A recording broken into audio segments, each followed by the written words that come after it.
Hello everyone, Miss Carrie here from Miss Carrie's Creations. In today's video, I'm going to show you a few ways to use pattern papers on your scrapbook layouts. I'm working with the July main kit, which is filled with vivid hues and energetic summer patterns.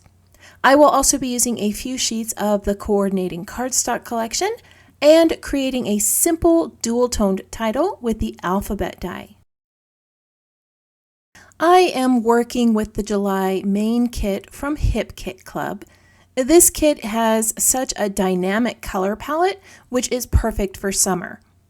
There is a wonderful diversity of patterns and prints here, which you can use for your beach day, poolside, summertime, or everyday fun photos.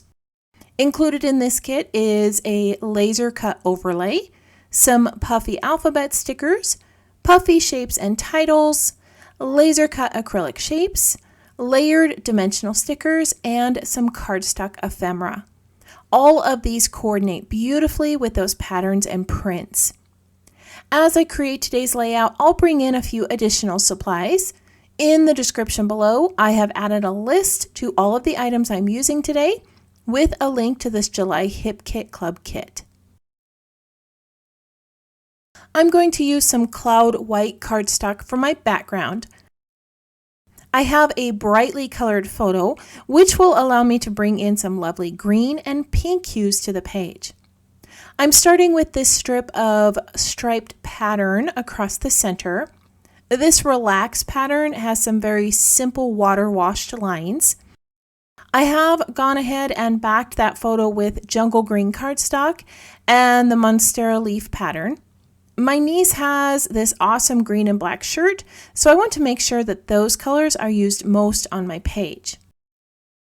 A question was recently asked in the Hip Kit Club group regarding the prevention of warping when you incorporate mixed media onto a layout. Most of us creators skip the part about prepping in our videos, so I thought that I would share that today.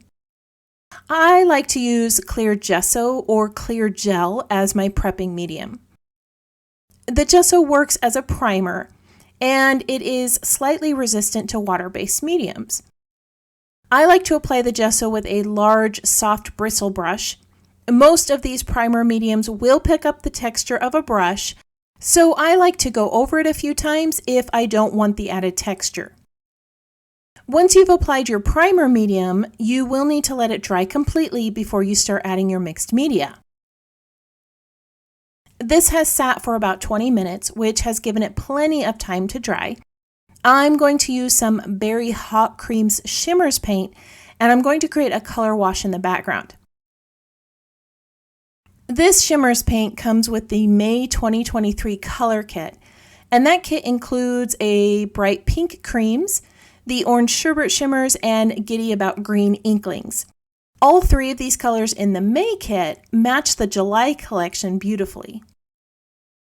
Normally this process goes a little bit faster, but I'm working left-handed today, which is why it looks a little bit odd as I'm painting the background. A few of you have told me in the past that watercolor backgrounds look difficult, but hey, if I can make this background with my opposite hand, then it really isn't that hard to do.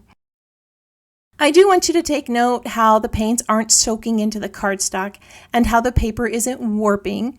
This is due to that layer of primer medium that was added. The paint is floating on the surface instead of soaking into the paper. Now this is going to take a little bit longer to dry, but your paper won't warp as much. Alright, I'm going to finish this up with a few little splatters and set this aside to dry, and then I'll start putting my page together. Off camera, I attached this to a piece of beach wave pattern paper. I did gut out the center of the pattern page because I wanted you to see how there's still hardly any warping now that it's dry. I also ran this through my sewing machine to create a simple little border. I'm going to lay that striped pattern on the center of the page in between those two lines of paint.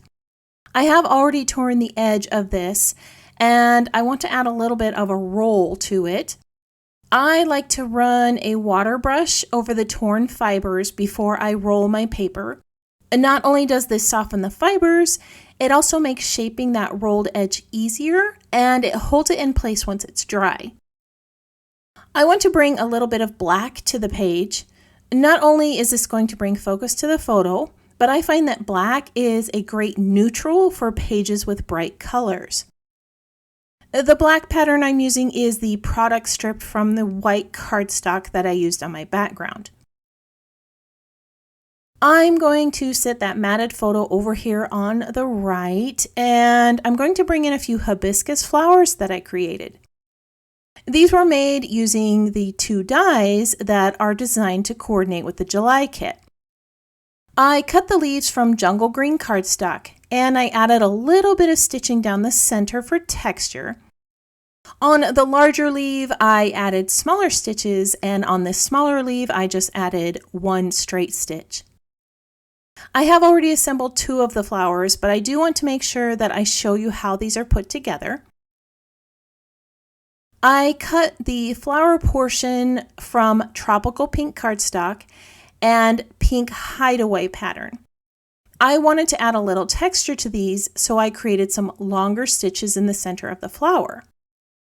As I lay these 2 flowers together, I'm going to offset the pattern paper slightly so that the darker pink shows. The centerpiece was cut from another pattern in the kit. I love using pattern papers for flowers because they add so much whimsy to the design. This little stamen piece was cut from some sunshine yellow cardstock. At the top, I added some little acrylic dots of black. If you don't have something like pops of color or Nuvo dots, you can replicate this with a marker or pen.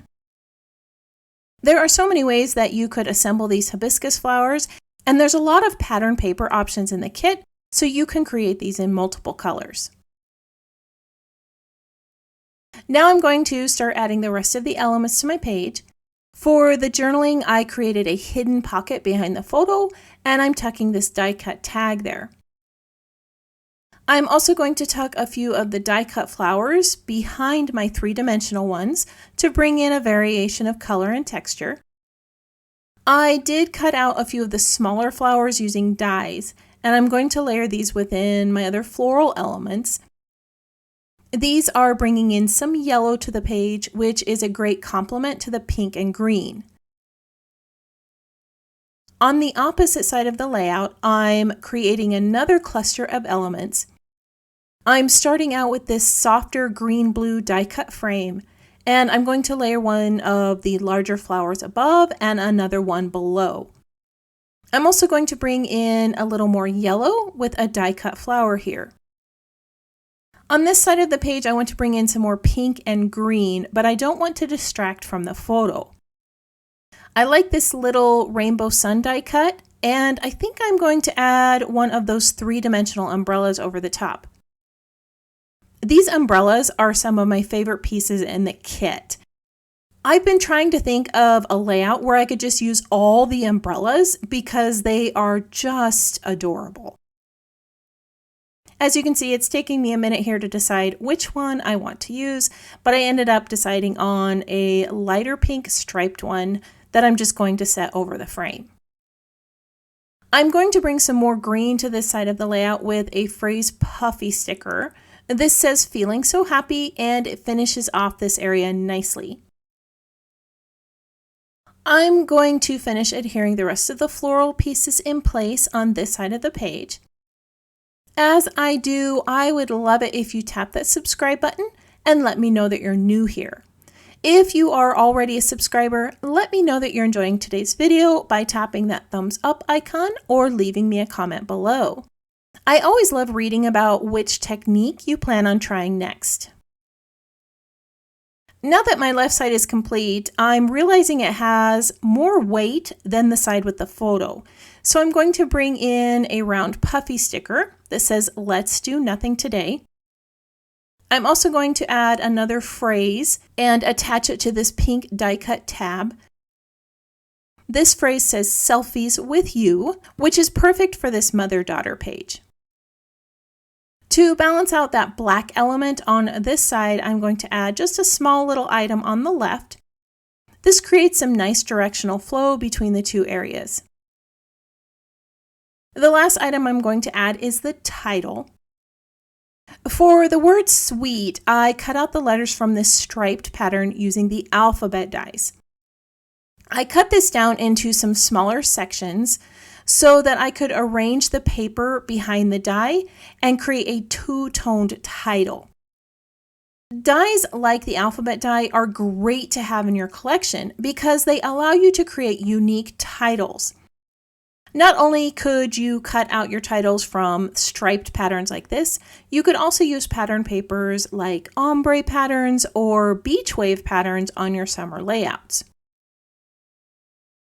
I've laid down this title to bridge the two sides together, and below the word sweet, I'm adding the word summer.